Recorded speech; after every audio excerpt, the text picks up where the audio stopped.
नमस्कार, मैं हूं मोहित कमल श्रीमाली। आप सभी का हार्दिक स्वागत करता हूं आपके अपने चैनल पर और आशा करता हूं कि आप सब इस महामारी के समय में स्वस्थ हैं और सुरक्षित हैं। इसी के साथ आप सभी को हनुमान जयंती की अर्थात हनुमान जन्मोत्सव की हार्दिक शुभकामनाएं देते हुए हम आज बात करेंगे हनुमान जन्मोत्सव पर विशेष उपाय की। हिंदू पंचांग के अनुसार हर वर्ष चैत्र माह की पूर्णिमा तिथि पर हनुमान जयंती मनाई जाती है। इस बार हनुमान जयंती 27 अप्रैल को मनाई जाएगी और हनुमान जयंती का बहुत ही खास महत्व होता है। पवन पुत्र हनुमान के बारे में कहा जाता है कि वो अमर हैं। रामायण काल में जन्मे हनुमान सैकड़ों साल बाद महाभारत काल में भी जिंदा थे। कहा जाता है कि महाभारत की लड़ाई से ऐन पहले हनुमान जी पांडवों से मिलने आए थे।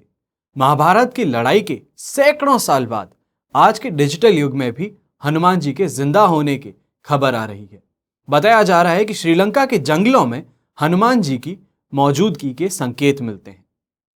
सेतु के मुताबिक इस कबीले का इतिहास रामायण काल से जुड़ा है। हनुमान जी को वरदान मिला था कि उनकी कभी मृत्यु नहीं होगी, यानी वे चिरंजीवी रहेंगे और जो वो हैं। जब मैं यहाँ पे हनुमान जयंती बोलता हूँ इसके लिए क्योंकि आप सब जानते हैं इस दिन को हनुमान जयंती के नाम से, पर जबकि ये तो हनुमान जन्मोत्सव है। भगवान राम के स्वर्ग सिधारने के बाद हनुमान जी अयोध्या से लौटकर दक्षिणी भारत के जंगलों में लौट आए। उसके बाद उन्होंने फिर से समुद्र लांघा और श्रीलंका पहुंचे। उस समय हनुमान जी जब तक श्रीलंका के जंगलों में रहे, इस कबीले के लोगों ने उनकी सेवा की। हनुमान जी ने इस कबीले के जो लोग थे उनको ब्रह्म ज्ञान का बोध कराया। उन्होंने ये भी वादा किया कि हर 41 साल बाद इस कबीले की पीढ़ियों को ब्रह्म ज्ञान देने आएंगे। यानी कि 2021 जो है ये 41 साल बाद में वही साल आ रहा है जहां पे ब्रह्म ज्ञान देने के लिए हनुमान जी इस कबीले के पास आएंगे। इसके बाद फिर से 2062 में इस कबीले के पास में आएंगे ब्रह्म ज्ञान बांटने के लिए। वैसे तो हमेशा हनुमान जी अपने भक्तों पर कृपा रखते हैं और संकटों से उबारते हैं। हनुमान जन्मोत्सव पर भगवान हनुमान की पूजा आराधना और कुछ उपायों का विशेष महत्व माना गया है। हनुमान जन्मोत्सव पर उपवास जरूर करना चाहिए।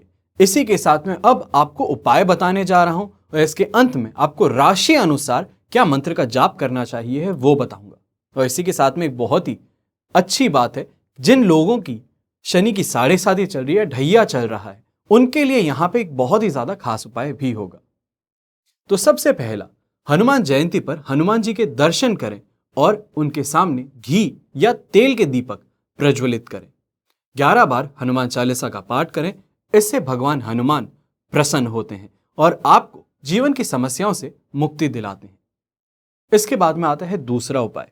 हनुमान जयंती पर भगवान हनुमान की कृपा पाने के लिए उन्हें गुलाब की माला आपको जरूर अर्पित करनी चाहिए। इसी के साथ में हनुमान जी को प्रसन्न करने और उनकी कृपा पाने का यह सबसे ज्यादा आसान तरीका माना गया है। अब आता है धन हानि से बचने के लिए जो उपाय है। तो हनुमान जयंती यानी हनुमान जन्मोत्सव के दिन 11 पीपल के पत्ते लेकर उस पर श्री राम का नाम लिखना है। यह पत्ते भगवान हनुमान जी को अर्पित करने हैं। मान्यता है कि इससे आपकी धन संबंधी समस्याएं जो है वो दूर हो जाती हैं, ओझल हो जाती हैं और आपकी मनोकामना पूर्ण हो जाती है। हनुमान जन्मोत्सव के अवसर पर पान का विशेष बीड़ा बना करके भगवान हनुमान को आपको अर्पित करना चाहिए।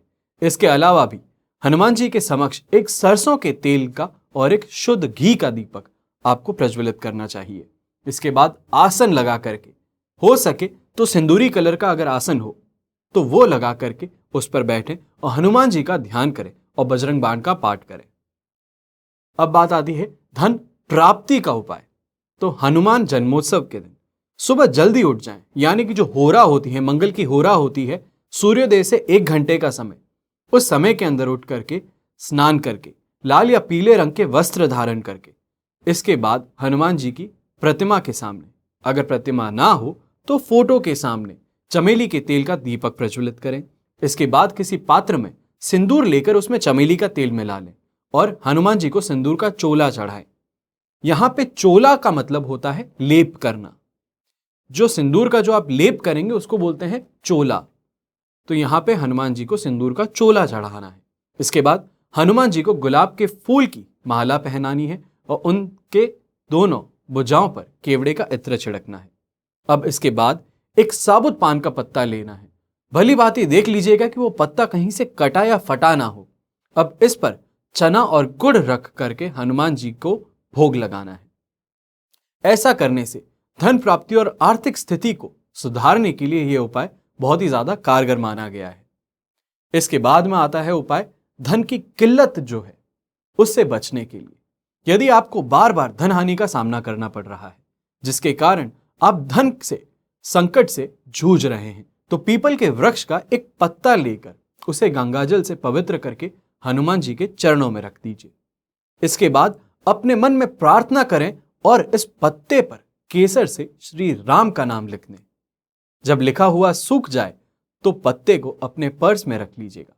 मान्यता ऐसी है कि इससे आपका पर्स हमेशा पैसों से भरा रहता है, लेकिन ध्यान रखें कि अपने पर्स को कभी गंदे हाथों से ना छुएं। अब आता है उपाय शत्रुओं से रक्षा के लिए। यदि आपको हर समय कोई अनजान भय सताता रहता है या आप शत्रुओं से परेशान हैं, तो हनुमान जन्मोत्सव पर हनुमान जी के समक्ष 108 बार एक पूरी माला हनुमान चालीसा और 108 बार संकट मोचन का आपको पाठ करना चाहिए। ध्यान रखें कि यह कार्य आपको 9 बजे के बाद और 12 बजे से पहले, सुबह की 9 बजे से लेकर 12 बजे के बीच में यह आपको काम करना है। यदि आप यह कार्य अकेले पूरा नहीं कर सकते, मान लीजिए कि आप 108 बार दोनों के दोनों नहीं पूरे जप सकते क्योंकि स्लो है स्पीड आपकी, तो इसके अंदर सॉल्यूशन एक है। अपने परिवार वालों के साथ में मिलकर आप ये पाठ पूरा कर सकते हैं।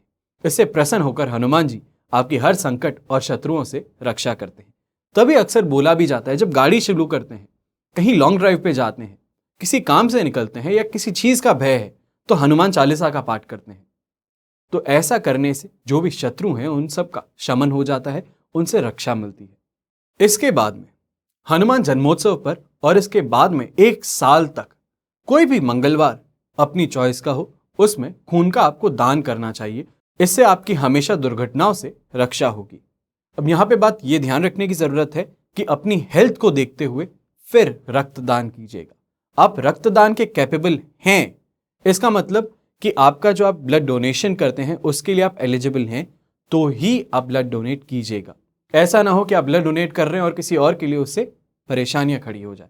और जो भी कोरोना काल चल रहा है, इसमें बार बार बोला जाता है कि अपना ब्लड डोनेशन कीजिए। अगर आप रिकवर हो गए हैं तो प्लाज्मा डोनेट कीजिए। तो इसमें पीछे मत हटिएगा। जितना हो सकता है, जब हो सकता है, जो आपको कालीन जो समय बताया गया है उस समय के बाद में प्रिकॉशन लेकर के आप आराम से जाकर के डोनेशन करके आइए, ताकि इससे ना ही सिर्फ खुद की जान बचा रहे हैं, सामने वाले की भी जान बचाने की आपके पास में क्षमता है यहाँ पे, तो उसे यूटिलाइज कीजिएगा। इससे भगवान हनुमान जरूर प्रसन्न होंगे। अब मानसिक रूप से अस्वस्थ व्यक्ति जो होते हैं, मेंटली चैलेंज जो होते हैं, हैंडीकैप हाउसेस जो होते हैं, वहां पे house for home for special people करके जगहें होती है, वहां पे जो होते हैं उनकी सेवा कीजिए। हनुमान जन्मोत्सव के दिन और इसके बाद में भी कोई भी महीने में किसी भी एक मंगलवार को ऐसा करने से मानसिक तनाव जो आपको होता है उससे भी आपको रक्षा मिलेगी, उससे आप दूर होंगे। अब इसी के साथ में ऐसी मान्यता है कि हनुमान जी के भक्तों को शनिदेव कभी भी परेशान नहीं करते। एक पौराणिक कथा के अनुसार हनुमान जी ने रावण की कैद में उल्टे लटके शनिदेव को मुक्ति दिलाई थी। इस समय हनुमान जी को शनिदेव ने वचन दिया था कि वो हनुमान भक्तों को कभी नहीं सताएंगे। इसलिए शनि ग्रह को अगर मजबूत करना है या आपकी शनि की 7.5 चल रही है, उसके अंदर आपको रिलैक्स होना है, तो हनुमान जी की पूजा आपके लिए फलदायी बताई जा सकती है। हनुमान जयंती पर, हनुमान जन्मोत्सव पर शनि को मजबूत करने के उपाय आपको जरूर करने चाहिए। शनि के प्रभाव को कम करने के लिए शनिदेव के मंत्र हैं ओम शनो देवी रभिष्टे आपो भवंतु पितये। ये जो मंत्र है इसका आपको जाप करना चाहिए। चिंता मत कीजिएगा, ये मंत्र मैं अभी आपको यहां पे भी दिखा रहा हूं और इसी के बाद में ये मंत्र आपको डिस्क्रिप्शन बॉक्स में भी दूंगा, तो इसको कहीं पे कॉपी कर लीजिए, स्क्रीनशॉट ले लीजिएगा और इसका जाप जरूर कीजिएगा।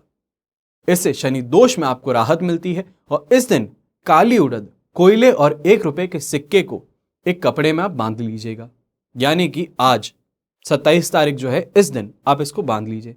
इसके बाद उसे माथे पर से 3 बार अपने घुमाना है और नदी में या तो फिर चलता पानी जहां पे होता है वहां पे प्रवाहित कर देना है। इससे शनि दोष से आपको मुक्ति मिलेगी। इतना ही नहीं, हनुमान मंदिर में हनुमान अष्टक का 11 बार पाठ करने से भी शनि के बुरे प्रभाव जो है उससे आपको छुटकारा मिल जाता है। हनुमान जन्मोत्सव के दिन हनुमान चालीसा का पाठ भी शनि ग्रह को मजबूत करने के लिए बहुत ही ज्यादा फलदायी माना गया है। परंपरागत रूप से हनुमान को बल, बुद्धि, विद्या, शौर्य और निर्भयता यानी कि ब्रेवरी का प्रतीक माना जाता है। संकट काल में हनुमान जी का ही स्मरण किया जाता है, वो संकट मोचन कहलाते हैं उस समय। यह तो हुआ आपकी समस्याओं के लिए उपाय। पर अब बात करते हैं राशि अनुसार आप क्या कर सकते हैं कि बजरंगबली को आप प्रसन्न कर सकें। और मानिए कि मंत्र जाप से हनुमान जी को बहुत ही आसानी से प्रसन्न किया जा सकता है। तो यहां पे मैं हर राशि का आपको मंत्र बताने वाला हूं और उसी के साथ में आपको स्क्रीन पे भी मंत्र दिखेगा, उसका स्क्रीनशॉट आप जरूर ले लीजिएगा। सबसे पहले बात आती है मेष राशि की। तो मेष राशि को जिस मंत्र का जाप करना है, ये मंत्र जाप जो है 108 बार करना है, एक पूरी माला करनी है आज ही के दिन। तो मंत्र कुछ इस प्रकार है, ओम सर्व दुख हराय नमः। फिर बात आती है वृष राशि की, उनके लिए मंत्र है ओम कपि सेना नायक नमः। मिथुन राशि के लिए ओम मनोजवाय नमः। कर्क राशि के लिए ओम लक्ष्मण प्राणदात्रे नमः।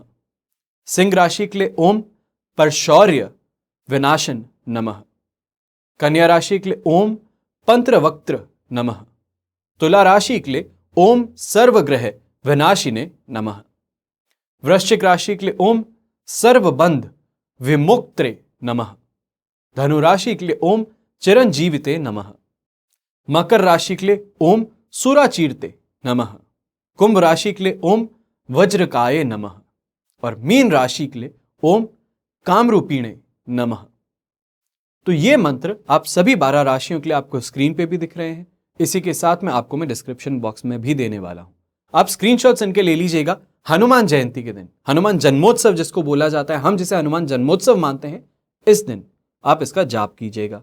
इसी के साथ में अगर हर मंगलवार को भी आप ये जाप कर सकते हैं तो इसको जरूर कीजिएगा। ज्यादा आपका समय नहीं लगेगा, इसके अंदर एक माला छोटा सा मंत्र है, हार्डली आपको 10 मिनट लगेंगे। तो इसको आप पूरा जरूर कीजिएगा। अगर आपकी शनि की दशा चल रही है या शनि की 7.5 चल रही है, शनि का ढैया चल रहा है, तो उसमें तो आपको जरूर से करना चाहिए। अगर आपको राहत चाहिए है तो आप इस मंत्र का जाप जरूर करेंगे। इसी के साथ मैं आशा करता हूं जो मैंने आज आपको बातें बताई है, जो आपको उपाय बताए हैं, जो राशि के अनुसार आपको मंत्र बताए हैं, इससे आप प्रसन्न हुए हैं, आपको कुछ नई चीज पता चली और इसी के साथ में आप इसे अपनी जिंदगी में जरूर करने की कोशिश करेंगे ताकि आपका जीवन और ज्यादा बेहतर बन सके। इसी आशा के साथ में कि आप और आपका परिवार सुखी है, समृद्ध है और सारी मनोकामनाएं पूर्ण हो रही है, बड़ों का आशीर्वाद आपको मिल रहा है और इस महामारी के समय में आप और आपका परिवार स्वस्थ और सुरक्षित है, ऐसी आशा के साथ में, इस विश्वास के साथ में आप सभी से अलविदा लेता हूं। बहुत ही जल्द दूसरा एपिसोड लेके आपके सामने जरूर आऊंगा। मैं हूं मोहित कमल श्रीमाली। आप सभी का बहुत बहुत धन्यवाद। बजरंगबली की जय एवं जय श्री राम और जय हिंद।